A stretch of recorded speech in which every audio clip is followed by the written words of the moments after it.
All right, I am going to give you guys a 15-minute overview of the relevant science, and then we're going to talk about practical application. Yeah, there's a lot to cover with this, and I'm not going to keep you past, what time, 8? I'm not going to keep you past 8, so let me go as quickly as I can, but again, throw this up. I'm going to try and go quick. This is drinking from a fire hose. There's a lot to cover. Even if I have 2 or 3 hours, I like to do about a 6-hour full day training to get all this in. So I'm going to give you the high points. Now, that wasn't an intentional. I don't make those stupid puns. Everybody does that to me. All right, here's who I am. I'm on the board of directors, volunteer-only position for an organization called Project SAM. Project SAM has emerged over the last couple of years as sort of the anti-group, but that is not how Project SAM started, and it's not how I joined up with them. I joined up with them when they pitched this idea to me at the very beginning after Amendment 64 passed in Colorado. The politics of this thing don't particularly interest me. What interests me are the relevant information that seems to be so lacking in today's conversation. So let me tell you where SAM actually started, because a lot of the times people come and they say, oh, this is the anti-group. Never was. What it was an organization that formed to inform public policy with the science of today's weed, to have honest conversations about reducing unintended consequences of current marijuana policies. There's still some silly ones out there. To prevent the establishment of big marijuana that would market marijuana to children and prevent big tobacco from taking over. So we thank you. We probably need to change that, and it shouldn't be to prevent anymore. It should be to kind of hold the feet to the fire of these industries, because no matter how you look at it, big marijuana is here, and more than likely are here to stay, barring any sort of intervention by the feds. I heard a report last time I was in Wyoming, driving between communities, about how milk had made a big resurgence in this country, and we had sold $7 billion worth of milk the year prior. Depending on how you look at this and the different way that states report it, we've sold somewhere between $14 and $20 billion worth of marijuana last year. So, milk, no, nationwide. Milk, weed. Big weed is here. In fact, I just read on the cannabis this morning that there's a new industry trade group that's starting at the national level to sit at the same table as the liquor manufacturers and the cigarette manufacturers. It's the cannabis industry something. We'll grab it out of there, and I'll read it to you here in a minute. Big marijuana is the issue. Big business, the thing that drives this, is, in my estimation, the problem. Sam also believes, and I believe, that we should be promoting research in marijuana's medicinal properties to produce pharmacy-attainable medications. There are medicinal properties inside of this plant. It's not opinion, it's not conjecture, there just are. And I can give you the specific list. I've got it at the end of what it really does help with. The list is much smaller than most people think, but it's real. Now, with that said, you don't smoke medicine. Ever. Period. Medicine is not combusted and inhaled. Medicine comes about after double-blind, placebo-controlled tests, and it gets FDA approved. And when that happens, that's when we find some pretty interesting stuff. What we find inside of this plant are anti-convulsant properties, anti-inflammatory properties, and even at a synthesized level, some really interesting stuff when it comes to cancer research. So we'll talk about that in a minute. There are a couple out there, if this is of particular interest to you, like the conversation we were having before this. Marinol, Sativex, Epidiolex, interesting drugs to look into. But the reality is that it's not easy to study in this country, because we failed to change the classification of CBD to a Schedule II about a month ago, and I'll share that with you in a minute. There's reasons behind it, but there's also some just long-standing silly traditions. So that's what Sam believes. This is me. As impartial as I try to be with this conversation, I think it's really important that everybody knows where you, it's the old saying go, where you stand on an issue often depends on where you sit at night. And I find this conversation to be colored far too frequently with personal agendas. Here's where mine might come from, but I'll let you decide at the end if it was there. I try to present this as openly and honestly as I possibly can. I got 3 kids growing up in the weed capital of the world. One of them's with me right here. What's up, Hunter? You want to speak? Not yet. Okay. 8, 12, and 13. I was at a cannabis summit in Northern California, in Humboldt, a couple of weeks ago, maybe a month ago. And I told them, I said, here I am coming from Colorado, the land of the best weed on earth. And a bunch of them kind of grumbled, but they all agreed. They said, give us a minute. My home is saturated. Colorado's filled with weed. A question I got the other day, somebody said to me, what's the biggest change that you've noticed? And after thinking about it for a minute, I think it's the smell. My home state just smells like weed. Burning weed, growing weed, drying weed. We get to have conversations all the time about how it's not a skunk. When they picked me up from the airport on Sunday morning, I called CSP I got it on my speed dial. Star CSP, I called them when we rolled into my town of Longmont, because as we're exiting, the person right next to me is hitting a pipe. So it's me, my 3 kids, and somebody's hitting a pipe right next to me on 25. My 12-year-old came home in the middle of this school year, and this to give you an idea of how embedded in my culture it is. And the reality of me having the kids and interfacing with this all of the time. My 12-year-old comes home, he's telling me a story about a little girl at school whose mom had tried to quit while she was pregnant because she knew that this was a thing and she shouldn't, but then she decided it wasn't an issue and she wasn't able to stop smoking while she was pregnant. I'll give you some information on pregnancy and THC consumption towards the end of this. He said, but his little friend, this little girl, was really concerned because the mom was now smoking around the infant. So she said, I know you're not supposed to smoke around a baby. Could you talk to your dad? That's how permeated into my culture this is. And the reality that I was looking for places in Wyoming today, seriously. I'm also sober. I got sober June 15th, 1996. And so that, while I don't put that on anybody, it's the way I choose to live, and I love it. But I don't try to force that. I don't proselytize it. It's my lifestyle. I know that this whole thing affects that because I work with guys in early recovery. I spend a lot of time trying to help people at the very beginning of it. And it's everywhere. Let's change the conversation with them. I also wrote a book that's up for sale everywhere. It ships on September 5th called Weed Inc. Other affiliations I have, I'm a fellow at the Drug Policy Institute of the University of Florida. I'm an educator for NMI, which is ONDCP, which is the Office National Drug Control Policy. So I'm one of a couple of national marijuana educators that they have who goes around the nation to talk about it. Look, I'm leaving these slides here. I'll leave them all over the country. I'll speak this year already. At this point, I've probably stood in front of 35, 45,000 people, and I leave a slide deck for every single one of them. Like, you are more than welcome to this. Everything's referenced. Renee can hook you up with it, or it's on this computer. Just come grab it.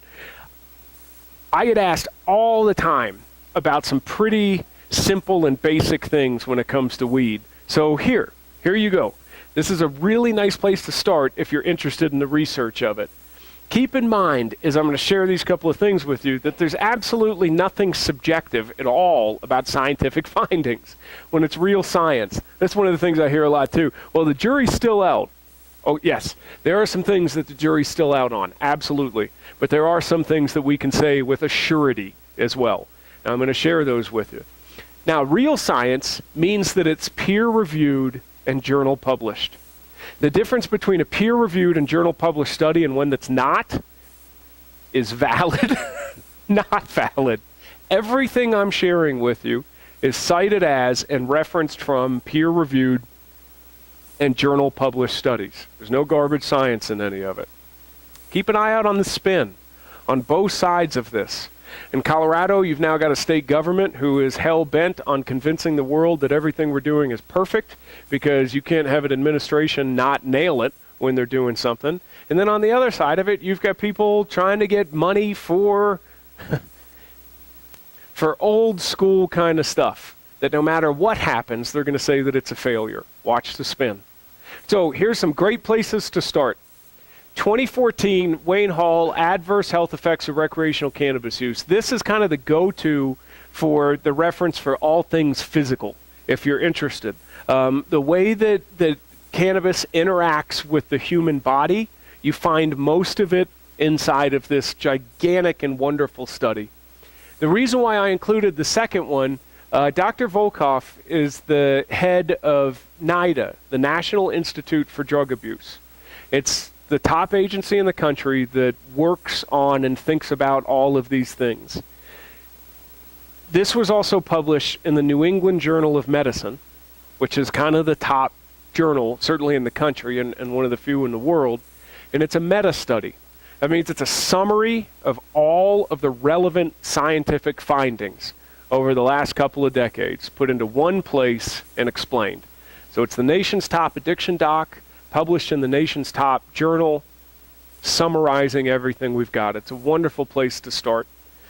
I'm also going to cite the Colorado Health Institute's Legal Marijuana Coming into Focus, because this is the first demographic information that we've gotten out of the state. You see, the next one's got asterisks on it. If you're not familiar with the Rocky Mountain HIDA report, I travel everywhere I go with this, because so we've had 4 versions of it and one on adolescents this big. I got it all marked up. Like, one of the big problems in Colorado is we didn't build any data collection repository in the state. We didn't say, okay, we're going to do this. Let's take a couple years of baseline data, and then let's compare that baseline data to after, and let's see what happens with the experiment. What we did was just had to figure it out after it all happened, and we didn't allocate any money, zero, none, nothing, to determining outcomes. So HIDA, High Intensity Drug Trafficking Area, which actually covers Wyoming as well, are the ones finding all of that. And then I got a huge list of all the references on the last 2 slides. All right, here's what you got to know. This is like, can I drink? Is this yours? Can I drink it? This is it, man. Like, this is what it comes down to. This is the bottom line. Thank you. Look, she's hobbling around. I feel awful. This is what it comes down to, is that this is the new school cannabis. It's not what you smoked in the 70s. Listen, unless you have purchased and consumed, huge statement here, unless you have purchased and consumed marijuana or a THC-based product from a commercial dispensary in California or Colorado in the last 3 years, you don't know what you're talking about. That's big when we're talking about the world's most commonly used illicit substance, something that, depending on what state and where, somewhere between 9 and 22% of the people in this room have direct personal experience with. We all know somebody, our uncle, our dad, last 4 presidents, except for Donald Trump. I don't think Donald Trump's got high. We know a lot about this drug from personal experience. And what I'm going all over the country talking about and telling people is that the construct that you are operating under is antiquated. If you are thinking back more than 3 years, and if it didn't come from a commercial market, it's antiquated. The whatever I smoked it in the 70s, whatever Cheech and Chong are fine, whatever my uncle's doing just great, whatever Bill, doesn't matter. We're pretty much talking about a different substance here. And I'm going to spend the next 10 minutes kind of expanding on that pretty charged point that I just made. We're talking about the weed of the 70s. I don't care, even a little bit. Hunter and I are out fishing tonight. I don't care about it, because the adverse effects that we saw with it were very, very minimal. Some of you guys were around. My dad tells me stories. Very minimal. We're not talking about the cannabis of the 70s. We're talking about THC. So, Weed 101. There's about 250 some chemicals inside of the plant pre-combustion. 500 and some post-combustion. Two of them that really, really matter. CBD and THC. CBD, because that's where the medicinal qualities are, almost exclusively. And CBD, or THC, because that's the part of the plant that gets you high. That's where the psychoactive components are. The more THC, the higher you get. Almost. I'm going to break that down just a little bit for you, but that's a pretty good rule. These guys, these are honest dispensary. I appreciate this. This is at 225 in Peoria. I like it because they're frank about it. It's not Dr. Whoever's healing whatever. It's not nature's. It's THC. We sell THC. You remember that movie, Thank You for Smoking? Some of you guys saying, a great film. Fun film.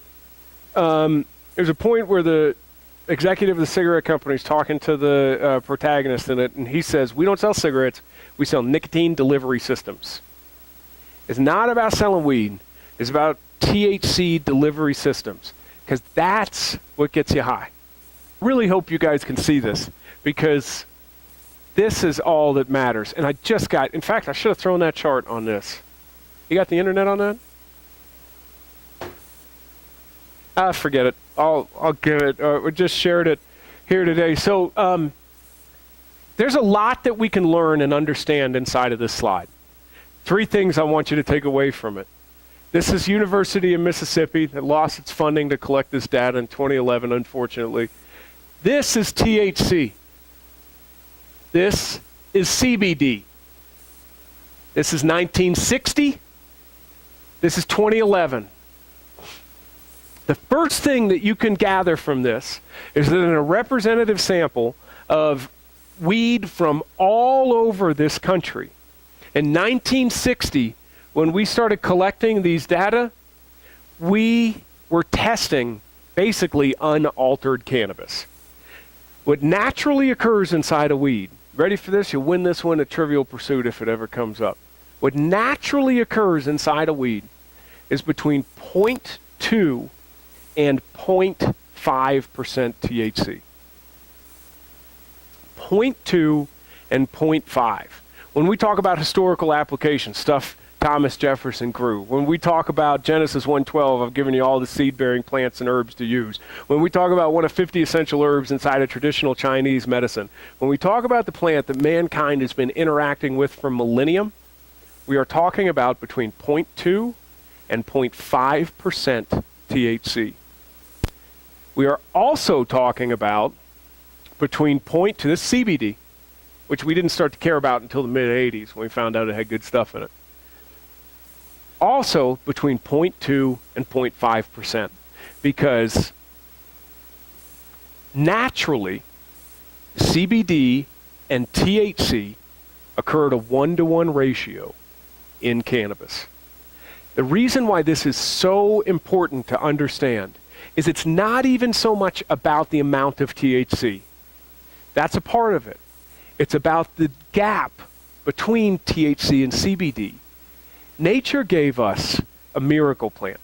They're really, like, I've debated the last 2 heads of normal, and each one of them, I start off by totally and wholeheartedly agreeing with them on it. There's miracle plant stuff here. And one of the coolest things about it is that the plant God gave us, the plant that grows naturally, the plant that has been around for millennium, a 1-to-1 ratio of THC and CBD, CBD neutralizes the psychoactive components of THC. Did you catch that?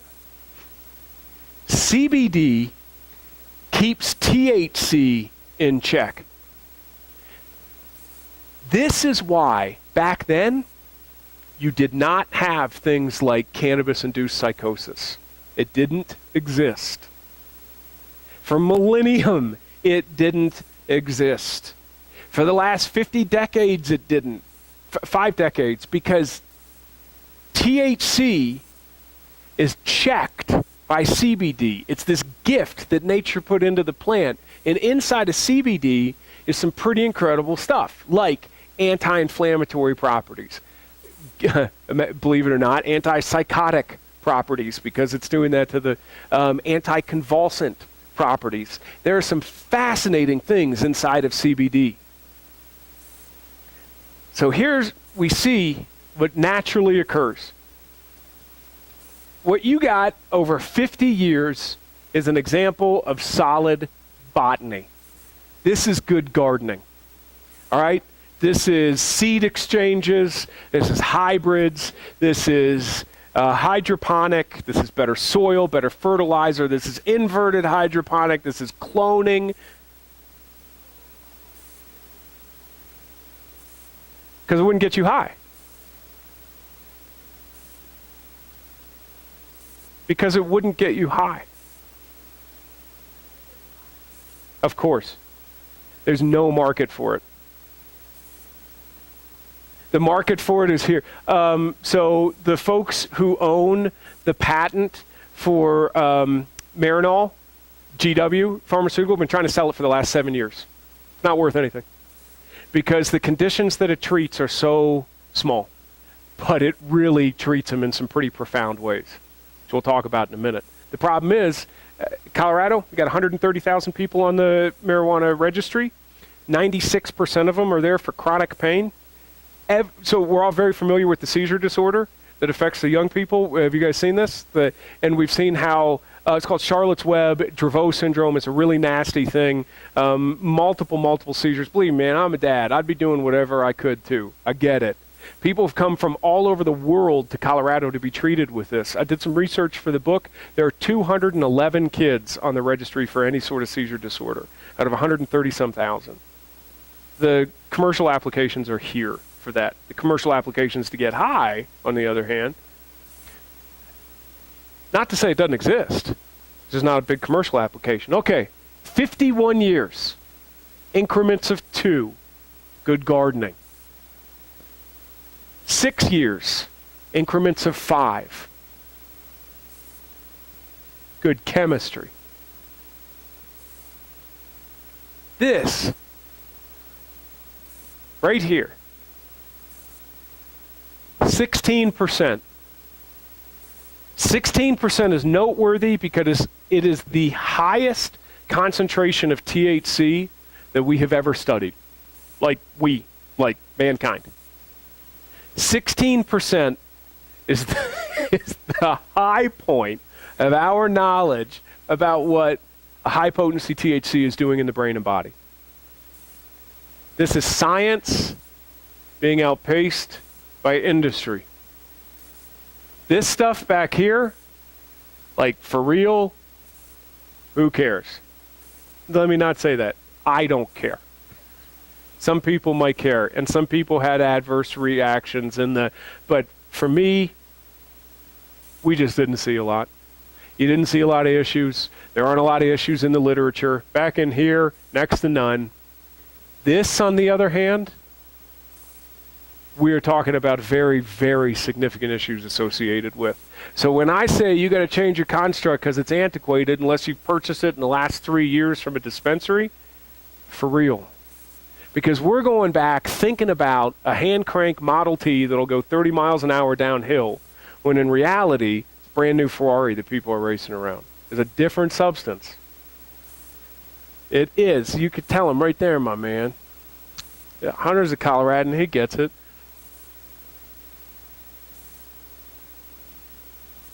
And somebody asked me at a talk if that was good gardening. What about this? I think it was a talk in Wyoming, so I found these ads and I put them in there. The slogan of this dispensary is good chemistry. There's a helix on this one called cross genetics. It's about getting as much bang for your buck as you can inside of the plant. 790 dispensaries in the metro area. What you got to do is get as high as you can for as cheap as you can provide it. That's where the money's at. There's a citation showing you that commercialization of marijuana makes it stronger. All right. Somebody gives me a Super Bowl commercial. This is going to be what I share with them because this is so big. Contrary to common belief, marijuana is addictive. I get asked all the time, do you really believe that marijuana is addictive? And I like to answer that by saying I also believe that Wyoming is directly north of Colorado. I'm not giving you a belief system. I'm not giving you an opinion. I'm talking about objective diagnostic criteria. We talked this afternoon, if any of you guys were in that, about the criteria that the DSM uses. There's 11. If you meet 2 or 3, you have substance use disorder. It can be cannabis specific. That's categorized as mild. If you meet 3 or 4, 4 or 5, it's moderate. 6 or above is severe. Marijuana addiction, like any other addiction, is classified by using objective diagnostic criteria. You can't walk around and say, you got it, you don't have it, look, is that a tie-dye shirt? Oh my goodness, you're listening to too much Cypress Hill. No, it's objective criteria. So let's unpack these numbers for a second, because this is wild stuff. These data are from 2002. These are 2015. So what you see first is about 9% of users become addicted. That means from any time exposure to a diagnosable substance use disorder. You know why that doesn't matter at all? Because that's the portion of the population that's genetically predisposed anyway. That if you put us all on a desert island, guys like me would figure out a way to spike our dopamine, doing something we shouldn't do with coconuts or something. That's the portion of the population that's genetically predisposed. Now, we get a little bit interesting when we get into adolescence.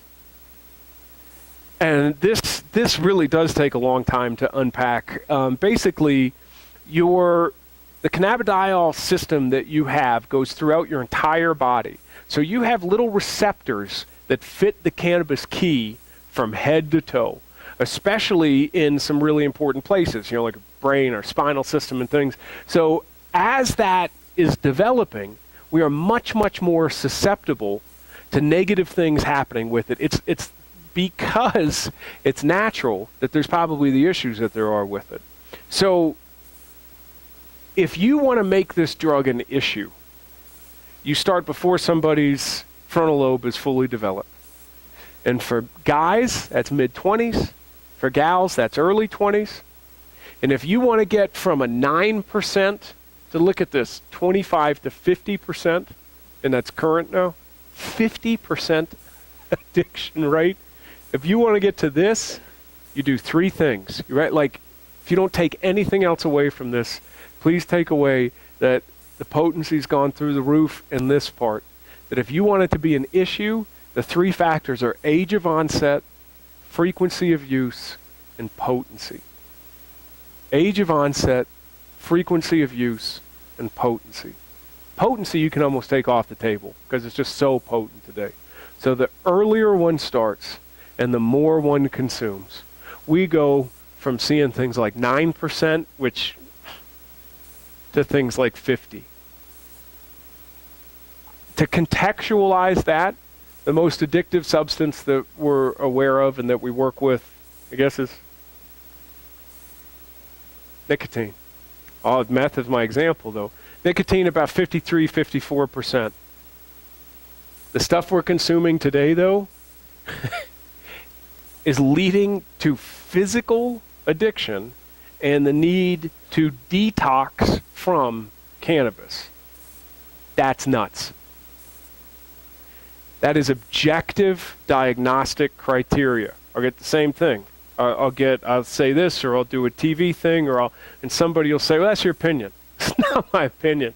It's objective diagnostic criteria. The same way we diagnose anything else that we deal with. You think the insurance companies are going to let hospitals get away with putting treatment for post-acute withdrawal syndrome for cannabis on explanation of benefits if it's not a thing?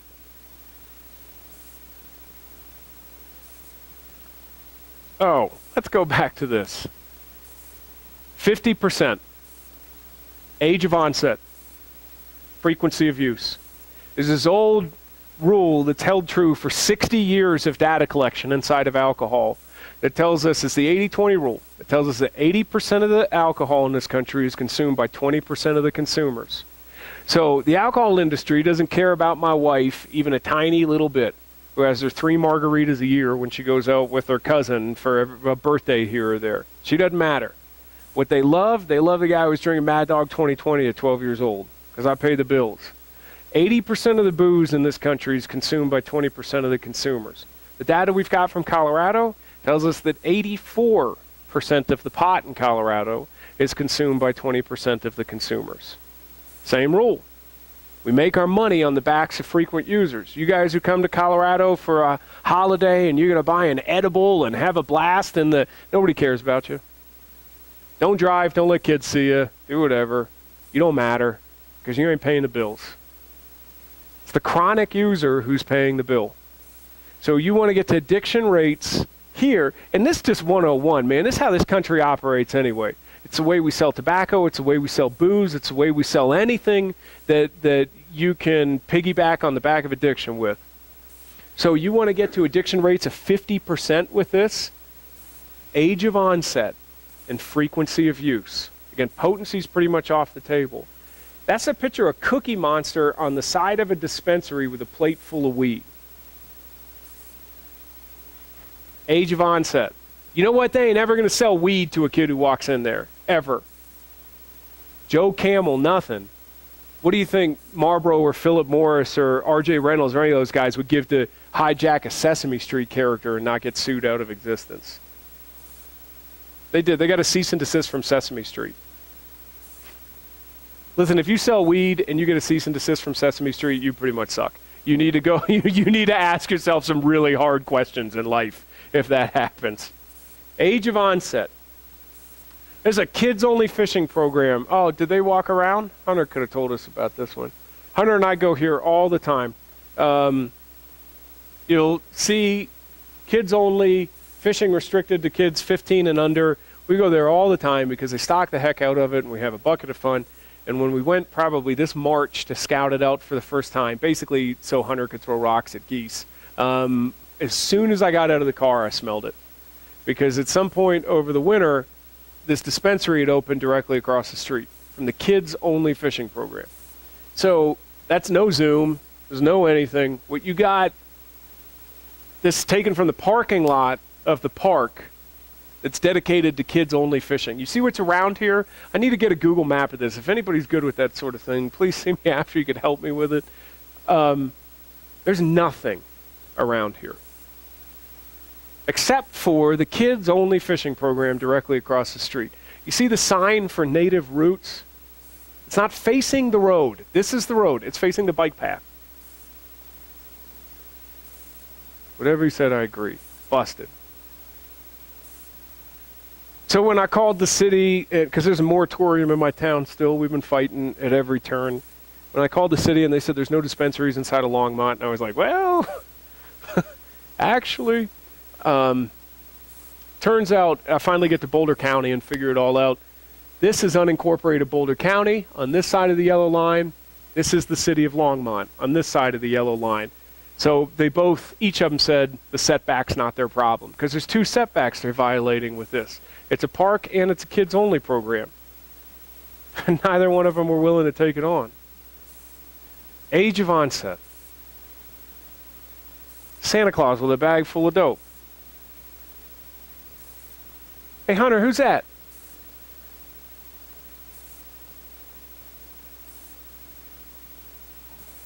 Frequency of use. Smoke weed every day.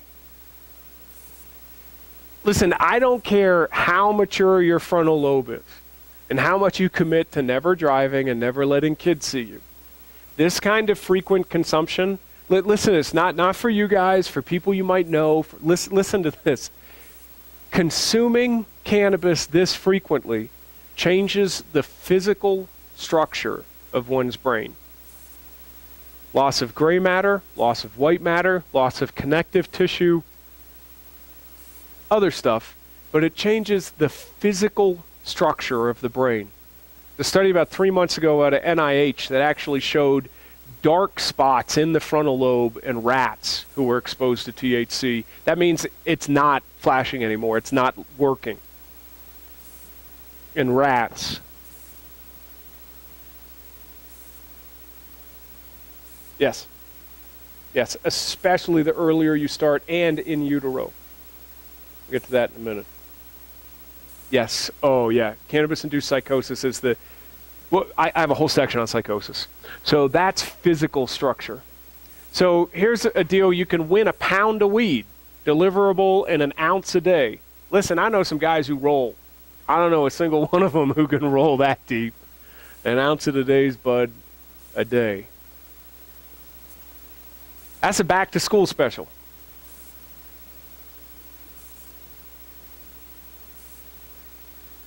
It's 20% off a move-in special at CU Boulder.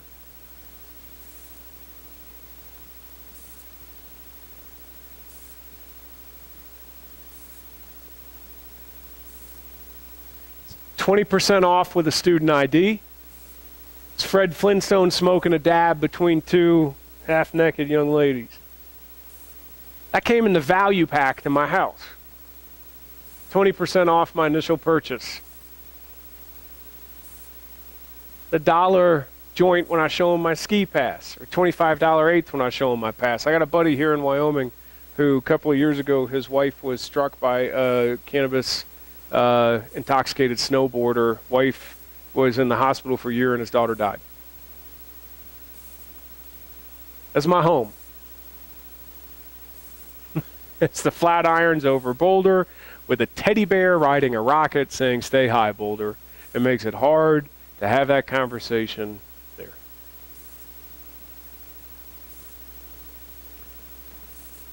Concentrates, edibles, and vaping. These are the forms of consumption that you've got to understand. All right. Ready for this? We're talking about concentrates. Crack is back. Thank you, Denver Post, for this, by the way. Crack is whack. Crack kills. Say no to crack. Sound familiar? Well, kids, I'm here to tell you that not all crack is bad. Some crack is actually really, really good. It says that. Talking about weed crack. 95% potent concentrates, BHOs, butane extracted hash oils. That's what it was actually a review for right there. So essentially, this takes a long time. I think I gave a concentrates talk here, didn't I? The more liquid you extract, the more potent it is. You use some sort of solvent to strip the THC from it, butane or propane preferably, and then you smoke it. You can't roll that in a joint.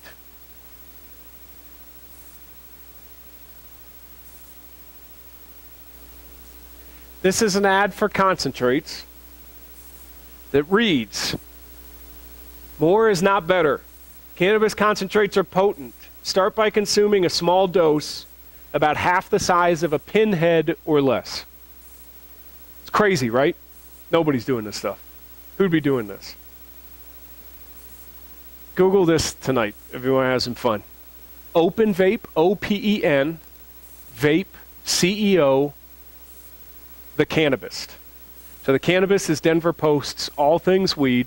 And last year, the CEO of a company called Open Vape went on it, went over sales figures, and showed how in 2017, Colorado was going to consume more concentrates than the flower, than weed. Because the legal definition in Colorado, the legal definition everywhere that has passed since, is every salt, derivative of, extract, and concentrate of. The legal definition is this. The practical definition, talk to anybody back home under 30. That's weed. And that's weed so potent that these guys say that you should start by consuming something half the size of a pinhead or less. It's a bit of a game changer for law enforcement when you think about this stuff. That's weed. There's a bud.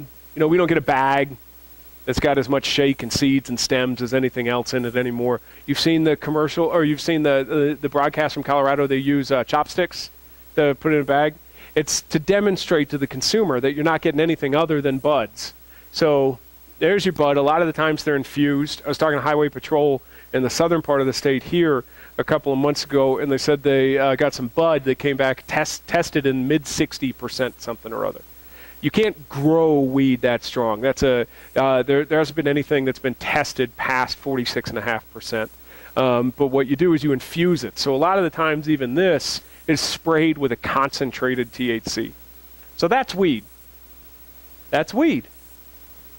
That's weed. And that's weed.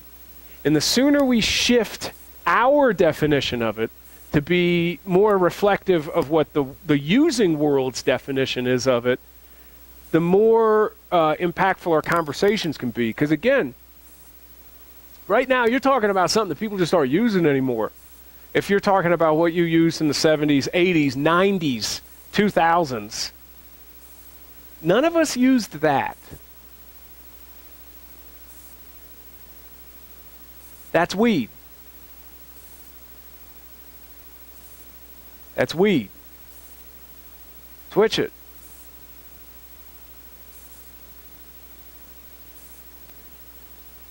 That's weed. But we still got this narrative. Going back to nature, don't forget the natural cannabis. We're your concentrate headquarters. There's nothing natural about concentrates. It presents like a synthetic, and we have no idea what it's doing long term in users' brains and bodies. None. And we're on track to sell more of this in Colorado in 2017 than we are weed. It's not fringe use. People are initiating on it. In the treatment program that I was with until January, we saw people consuming sometimes up to 5 grams a day. So here's how you smoke it. Again, you clearly can't roll this into a joint. Dabbing is the verb of concentrate consumption. So dabbing, dab to the future, you use a superheated needle, or hot knifing was a term that we used back in the day too, because what we would do was actually like literally put a knife in a stove, and you heat it to red hot, and then you drop the rock on it, and you just inhale above it. It's the same principle. You put it on a superheated needle, and then it combusts. So you can buy a commercial dab rig. There's 200 and some different kinds for sale on Amazon. So keeping an eye out, law enforcement, you guys are better informed than most people out there in the world, but keeping an eye for this sort of stuff is important because there's commercial rigs as well now. Or you use a glass pipe and a blowtorch. There's a guy on YouTube called Dr. Dabs, who I figure's got to be official because he's got a white jacket on. And in his Dabbing 101, he says, when he's talking about the blowtorch you got to get, he says you can't get one of these little ones, expletive, that you get from a gas station. You got to get a real one from Home Depot. Because you got to get that needle to north of 700 degrees. So you heat the needle up. So this is all stuff for law enforcement. I know he's getting post credits for it. You think about typical consumption of things that come in rock form. Shift now, all those things are being used to consume weed, concentrate. Crack pipes were great. Meth pipes, all the things that we traditionally smoke those with is now what we're using for concentrates. Or you can consume it in a vaporizer. So okay, you got to have some pretty heavy-duty ceramics here because you have to get it to 700, above 700 degrees, instead of the couple hundred that it takes normal vaporizers. I know it's all still new technology, but this, again, same thing for law enforcement. If you can consume marijuana in rock form in one of these with no smoke or no smell, you can consume any drug that comes in rock form in these with no smoke or no smell. We actually had a patient OD because he was speedballing in the emergency department with a vaporizer. He was he put heroin in, so your speedballing's when you go way, way, way down, then shoot up. He put heroin in, hit it, couldn't smell anything. And then he put crack in, hit it, and his heart stopped. So 710 is oil upside down. Stop saying 420. You sound old. Say 710. You'll sound cool. And keep an eye out for the gear. Those are all kid sizes. I figure if they're bold enough to wear it around, you can have a conversation. If any of you guys were in the talk I gave this afternoon, you'll remember the importance that I stressed in not coming at people and not, listen, I don't get to do anything. I'm a drug addict. I don't get to come down. But what I get to do is talk about. Say, man, I was in this session and I heard about this and I learned about this, and that's a pretty intense drug. First Dab is a nice search. Kill a Friend Day is interesting. It's a guy who gives dedicated marijuana consumers their first concentrate hit. I'm pretty moderate on a lot of this stuff. In fact, sometimes when I go to super conservative places, people get angry because I'm too moderate on it, and I say I don't care about casual adult use, and I make a big statement right now. Concentrates suck. They're not okay. They don't have a place in the world. We should not be consuming concentrates. They are so far ahead of the science that nobody should be putting this into their bodies right now. Least of all, young people who don't have fully developed frontal lobes. However, here's an ad specifically for concentrates. That's all concentrates in the back. Come in for Waxy Wednesday and Saturday, specifically targeting those under 21. Not 21, get your red card today. That's your medical card. Not sure how? Come on in, we'll help you. Snoop sells weed. Snoop Dogg, if you're not familiar, is a multi-platinum recording artist. Snoop doesn't sell weed. Snoop sells concentrates. Willie sells weed. Who cares? Because Willie doesn't appeal to kids, I don't think. Try it on the way home. All right, law enforcement. Here's a new record for me. This was April or May, I think. There's an ounce of shatter for $420. That's a mid 90% THC. DEA in Florida told me that same ounce would be worth between $8,500 and $9,500 there. Estimated street value here, 6.5 hours from Denver. What do you think an ounce would? You have any idea? An ounce of shatter. So the farther you're going to get from the source, the more it's going to go for. So here's the way all of this works, and I'm not talking to those of you who work specifically in the drug intervention part of law enforcement, because you know this stuff. But if I wanted to bring $100,000 worth of weed from Colorado to wherever and make my money, 5 years ago I needed a U-Haul. You know what I'm going to do today? I'm going to vacuum seal it in the same stuff I make my jerky with. I'm going to throw it in a lunchbox. I might even throw a little something in to throw the dogs off, but I'm going to vacuum seal it 3 or 4 times. And I'll have it sitting on the seat when you pull me over. I have $100,000 worth of weed right there. I don't need a U-Haul. I need a hollowed out Bible that I can stack this in. So, and the simplicity of this, 790 dispensaries in the metro area. As a Colorado resident, I can buy 2 ounces a day. Non-Coloradan, you can buy an ounce a day. You know where we screwed up? We actually didn't screw up on the law. It's very intentional. That applies to concentrates as well. So I can buy 2 ounces of concentrates a day as a Colorado resident. And you know that information doesn't go anywhere. When I go into one dispensary, buy it, that goes nowhere. Going to the one across the street, buy it. Since they all take credit cards, I've bought weed multiple times with my credit card because it's completely illegal. And there's no way that you can justifiably do that. Because money laundering, you're bringing that money into the mainstream financial market. I only have used my credit card. I've never paid cash for weed. And I bought it plenty of times for illustrations, and I give it to police. It's great. I'll give a talk or something in Colorado. I can't take it outside of. I'll buy it for people who come to Colorado giving talks, and then I give it to law enforcement. It's great because they say, what am I supposed to do with this, Ben? I don't know. Schedule 1 controlled substance. Do whatever you want to with it. I can take my credit card and I could have 5 pounds of concentrates in 2 hours, no problem. Scan, scan, scan, scan, scan, scan. So the incentives to traffic that are significant. So again, for those of you not in law enforcement, let's go back to start with consuming a small amount, about half the size of a pinhead or less. I'll bring a couple pounds up, get paid. Here's an advertisement comparing concentrate users to zombies. You keep showing it, keep making it, I'll keep showing it to the world. Really, for as little as I care about casual adult use, and especially of the lower concentrate stuff, I got a real issue with concentrates. Because it's messing up people's brains and bodies, and we should be a far ways away from this. But this is Addiction 101. This is a tolerance that's being built up. This is specifically targeting people so that you can make more money off of them. There's an ad on Santa Fe for a free dab. Again, the verb of consuming a concentrate. These aren't altruistic community members in Colorado. These aren't people who just want to, let's all feel better. I came from an urban environment in the mid-90s where this was a tried and tested technique. First one's on me. I give you the first one. You don't get the second one for free. Edibles. Here's all you need to understand about this. Kids, don't read it. Infused everything. These cannabis products might surprise you. Coffee, post-tattoo, ointment, toothpaste, etc., etc.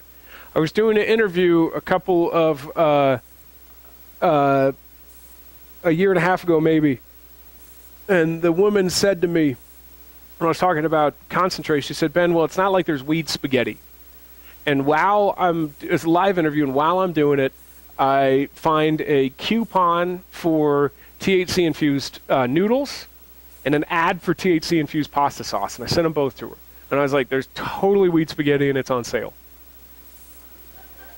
So here's your big, giant collective statement for this, especially for those of you guys on the front lines, parents, law enforcement, etc. If it can be introduced into the human body, it is being commercially produced in Colorado with THC in it. Anything. Go back to the suppository part. Absolutely anything. If it can be introduced to the body, somebody's producing it commercially with THC. So here's what you got to understand about edibles. I'll go quick to this so I can get to the psychosis. 10 milligrams of activated delta-9 THC is a legal dosage. This was a compromise. People were going for 5, ended up being 10. Okay, what's the big deal? The big deal is that these gummy bears, manufactured by a company called EdiPure, have 100 milligrams per gummy bear. They have 10 legal servings per gummy bear. That's what I thought a tenth of a gummy bear might look like. And here's what you got to understand about edibles, is it takes a minute to hit. Like, by a minute, I mean like 40. So most of us, when we want to get intoxicated, it happens pretty quickly, right? Have a couple of drinks, happens pretty quickly. If I had been consuming marijuana, smoking it, and I got too stoned, what do? Stop smoking it. You put it down. Okay, so what you do, let's say you nibble your tenth of a gummy bear. I'll give the benefit of the doubt to the industry on this one. And you come to Colorado, and as it says on the package, you are going to consume 1/10 of a gummy bear. You're waiting, you're not high. 10 minutes, 20 minutes, we are not used to waiting for intoxication. This is where the problems come. Because then you consume the whole thing, boom, you've just put 100 milligrams of THC into your body. Heaven forbid you eat 2 or 3 gummy bears. That's the problem with concentrates, is it'll take 30, 40, 50, 60 minutes to hit, and once it's in there, it is in there. You know the pharmacologic interventions that they have for it, the medicine that they have for it? Antipsychotic drugs, intravenous hydration. That's it. You can't use activated charcoal, you can't induce vomiting. Once it's in there, and it's got to work its way through 12, 15, 16, 18 hours. So these are all the ED visits that we see with it. You want to know why these things look so much like candy that we're used to, like lemon drops and gummy bears? It's because they are. It's because this is what's called repurposed candy, which means it's candy purchased in bulk, infused with a concentrated THC, and resold. So that means that like literally, the Red Hot is a Red Hot. It's just infused with THC. So you pull somebody over and it ain't right. Gum, coffee, Red Hots, ice cream, soda, it doesn't matter. Even if it looks exactly like the thing, it could be the thing. It could be a lemon drop. Here's berry lemonade with 100 milligrams in it. Oh, that's Keef Cola. Put that into YouTube tonight. Because there's a little warning on the package of the Keef Cola with 350 milligrams that says consume 1/35 of a bottle of soda. It's industry. Put that into YouTube tonight. Keef Cola. Here's a spoiler alert. The kids who are drinking it are not drinking a 35th of a bottle. There's a gummy bear with 200 milligrams in it. Candy bar with 350. Suckers. Caffeine and THC infused granola bar. There's a liquid THC. There's like a 5-hour energy THC. There's a breast spray. There's a lube. Ask your parents. There's a Choose Wisely. This is the Decadose made by a company called Chiba Chew. The Decadose has 175 milligrams in it, 17 and a half legal doses. It's the size of a Jolly Rancher. It's a taffy the size of a Jolly Rancher. So their advertisement, and how I like to end this little section, is choose wisely. Do you want vanilla, sour apple, chocolate, strawberry? I said choose wisely. And consider not putting 175 milligrams of activated delta-9 THC in your body. So the thing you got to understand about food production, and this is a whole nother thing to get into. So who regulates food production? FDA. Why doesn't FDA just regulate this? Because they'd be complicit in violating a federal law if they did it. So FDA can't have anything to do with it. So if you and I want to start a cookie company, and you go file all your applications with the state, file all your applications with the health department, they've got to inspect, we'll figure it all out. 9 months from now, you could maybe be selling cookies in Colorado. If I want to start a cookie company and I don't want to screw with all that paperwork, I'm just putting a little THC in it. FDA hands off, sorry. So no, it's not, they're getting better at it, but these aren't food manufacturers. They're getting better at it. Forms of cannabis-specific vaporizers, you have disposable or reusable. Cannabis-specific vaporizer. Cannabis-specific vaporizer. Here's my favorite. Cannabis-specific vaporizer. This is the Denver Post, and the front of this, you should see the headache we had with the book. We're having to omit this from my book now because we are going toe-to-toe with the lawyers at the Post. Say it's trademark, or it's copyright.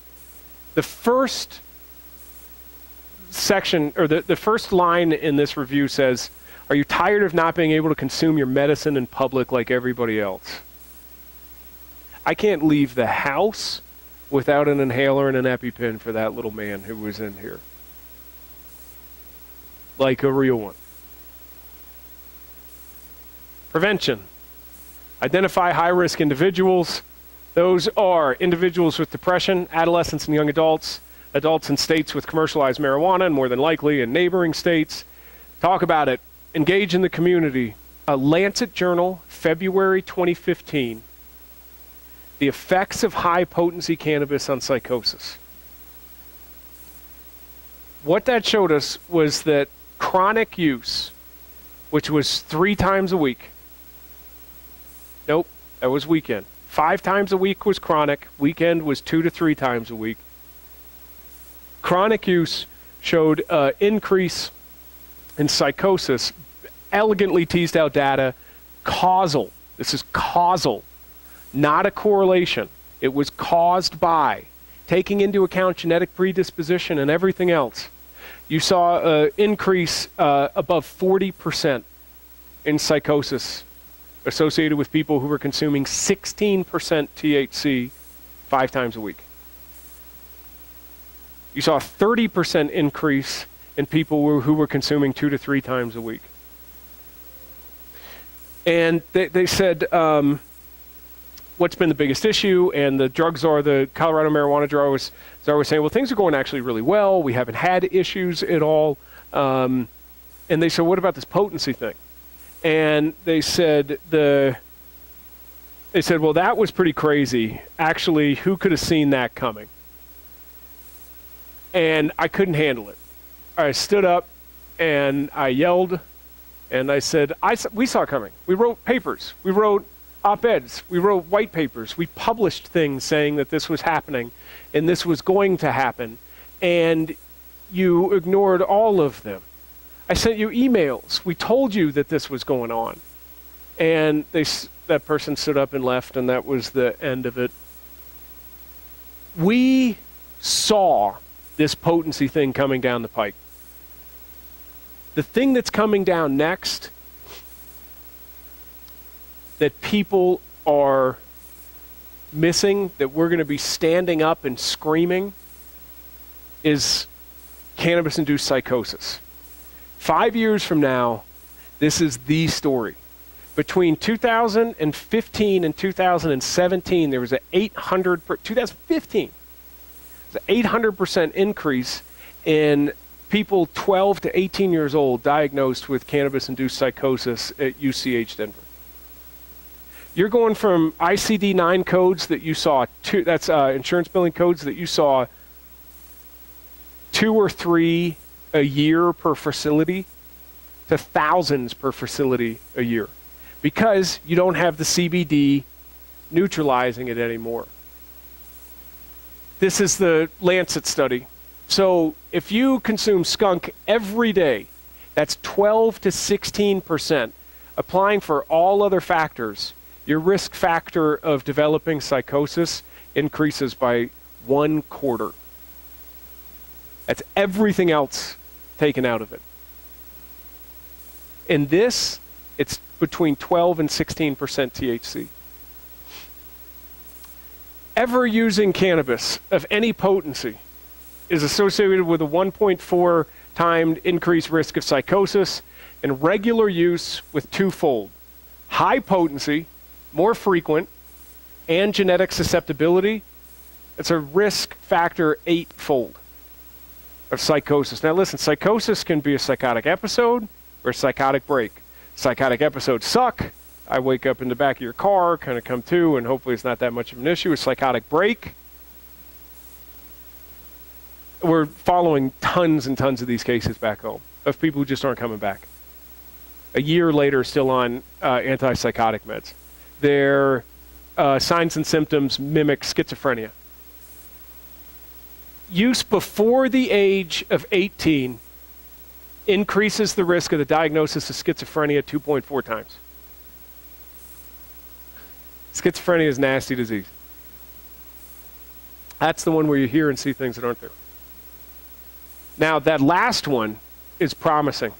The risk is 3 1/3 if cannabis has been used in the last 3 years, and 1 1/2 if in the last 7 years. That'll show you that things are getting better. You get abstinent, things will get better. It's rare. It happens, but it's rare. There's cannabis withdrawal if you're interested in it. Okay, the risk of depression is 1.4 times higher. We do not know if that's causal, but there's a strong association. Acute anxiety, that is causal. So one of the things that they're saying is people should use marijuana to reduce anxiety. Actually, it causes acute anxiety. And it's associated with, but we don't know if it's causal yet, of anxiety disorders. Worsened outcomes in bipolar, risk of suicide attempts resulting in hospitalization, twofold.